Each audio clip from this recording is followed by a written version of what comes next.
첫 번째 문단의 맨 마지막 문장을 살펴보겠습니다. 의문문으로 끝이 나는데 이 글은 이 의문에 대한 대답이라고 볼 수 있습니다. 그렇다면 이때 이 글에서 무엇에 대해서 궁금하게 여기고 있는가? 그것은 전자요금 징수 시스템이 어떤 과정과 방식으로 작동하는지에 대한 것입니다. 이것을 그래서 어떻게 풀어가고 있는지를 잘 살폈으면 합니다. 특히 기술 지문이니만큼 각 단계별로 어떤 식의 과정을 거쳐서 작동하고 또 어떠한 방식, 어떤 특징이 있는지 또는 여러 방식이 있다면 그 방식들의 차이는 무엇인지 여러분들이 잘 살피면서 글을 읽었으면 합니다. 전자요금 징수 시스템이 작동되는 과정은 다음과 같다. 지금 이 문단은 과정과 방식 중에 과정에 대해서 설명하고 있는 부분이다 라고 볼 수 있습니다. 그럼 여러분들이 특히 과정을 살필 때는 이렇게 번호를 매겨주는 게 좋습니다. 해서 어떤 단계를 거쳐서 어떤 식으로 작동이 되고 있는지를 면밀히 살펴보도록 하겠습니다. 우선 담화 표지가 나왔습니다. 여기서부터 시작이라는 말입니다. 차량이 요금소의 첫 번째 게이트를 통과할 때 차량 단말기와 첫 번째 게이트에 설치된 제1기지국 간의 통신이 일어난다. 일부러 0이라고 했고요. 차량 단말기와 제1기지국 간의 통신이 일어납니다. 이게 첫 번째 단계라고 할 수 있는데 용어들은 일부러 넘버링을 해 두었습니다. 단계보다는 여러분들이 글을 읽어 나갈 때는 이렇게 넘버링 해 놓은 그 장치들을 기준으로 글을 읽어 나가는 것도 좋은 방법이다 라는 생각이 듭니다.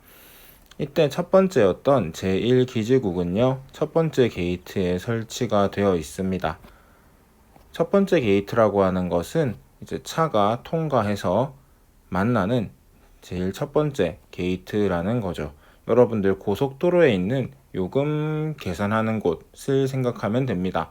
부산을 빠져나와서 남해 고속도로나 경부 고속도로를 탈 때 제일 처음 만나는 요금 내는 곳이 첫 번째 게이트다 라고 생각하시면 됩니다.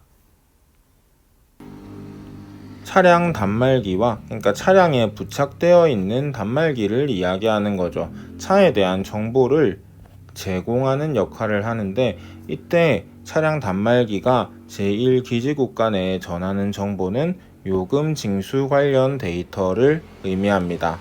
요금 징수 관련 데이터는 예를 들면 이 차는 경차고 이 차는 장애인의 소유고 그러면은 거의 요금이 안 나오거든요. 그러한 정보를 어디에서 갖고 있고 차량 단말기가 가지고 있고 이것을 어디로 보낸다? 제1기지국으로 보낸다 라고 볼 수 있습니다. 해서 제1기지국은 이 정보를 가지고 어떻게 한다? 일단 요금 징수 데이터를 잃어버리면 안 되니까는 임시 저장소에 보관을 합니다. 거의 동시에 지역 요금소 ETC 서버로 전송을 합니다. 여기에서 말하는 ETC라고 하는 것은 전자요금 징수 시스템을 줄인 표현이고요. 여기 2라고 해놓긴 했지만 임시 저장소는 더 이상 이 글에서 나오지 않습니다. 그렇게까지 중요한 것은 아니다 라고 봐도 되겠지만은 그래도 글에 나온 거니까는 확인을 꼭 하고 넘어갑니다. 해서 제1기지국은요 크게 두 가지 일을 합니다. 하나는 데이터를 임시 저장소에 보관을 하고요. 두 번째 일이 중요한데 지역 요금소 ETC 서버로 전송을 합니다. 해서 이 요금 징수 관련 데이터가 차량 단말기에서부터 제1기지국을 지나서 지역 요금소 ETC 서버로 전송되는 것을 확인하고 있습니다. 이게 다음에는 어떻게 되는지를 여러분들이 잘 확인하기 바랍니다. 지역 요금소 ETC 서버는 이 데이터를 분석한 후 일단은 지금 얘가 받아가지고 뭘 하고 있습니까? 요금 징수 관련 데이터를 분석하고 있습니다. 그리고 어디로 보낸다? 도로공사 요금정산센터의 서버로 전송을 합니다. 그리고 도로공사 요금정산센터의 서버가 징수할 요금에 관한 데이터를 찾도록 요청을 합니다. 이제 그러면은 이 요금 징수 관련 데이터가 어디에서 끝이 납니까? 도로공사 요금정산센터의 서버에서 이제 끝이 난다라는 걸 확인할 수 있습니다.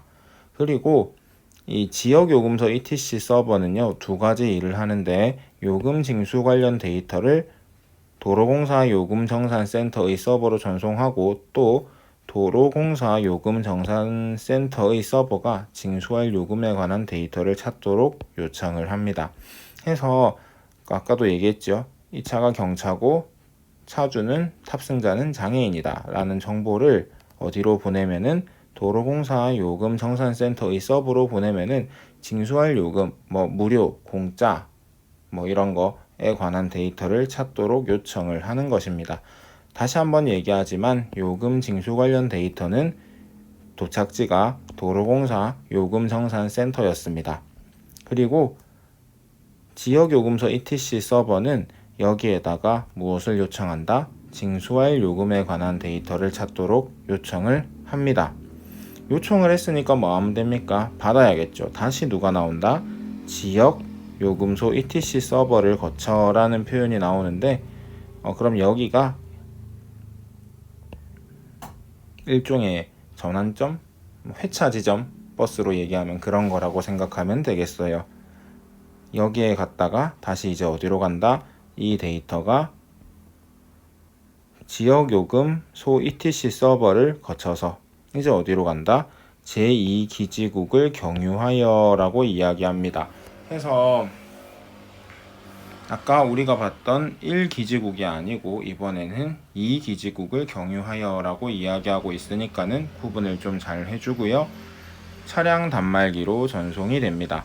자, 그러면은 이 징수할 요금에 관한 데이터가 도로공사 요금정산센터의 서버에서 어떤 과정을 거쳐가지고 차량 단말기로 오는지를 한번 정리하겠습니다. 일단은 이 징수할 요금에 관한 데이터는 누가 지역요금소 ETC 서버가 도로공사 요금정산센터의 서버에 요청을 하는 겁니다. 이걸 좀 찾아달라.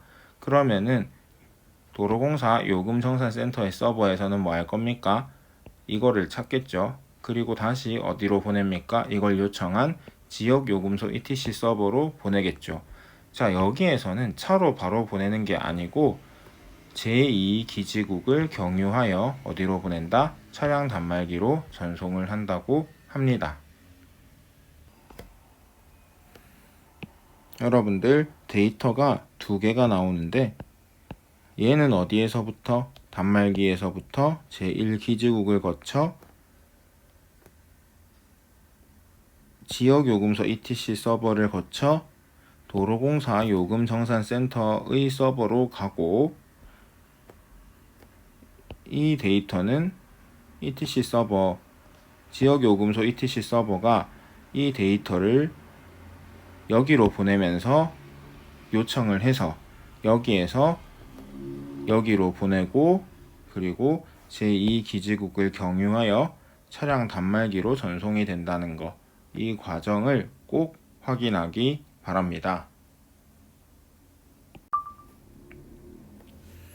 이때 이 데이터가 수신되면 차량 단말기를 통해 요금이 징수되며 그래서 차량 단말기를 통해서 요금이 징수, 즉 결제가 된다는 이야기입니다. 징수되며 그 후 요금 징수 결과가 안내 표시기를 통해 운전자에게 안내된다라고 이야기하고 있습니다. 해서 지나가면은 어떻게 되는 거예요? 차량 단말기를 통해서 요금이 징수가 된다. 이 차량 단말기에는 어떠한 정보가 오니까는 징수할 요금에 관한 데이터가 오니까는 여기에서 바로 결제가 되고 그리고 나서 안내 표시기를 통해 운전자에게 안내가 됩니다. 이게 전자요금 징수 시스템 ETC가 작동되는 과정입니다.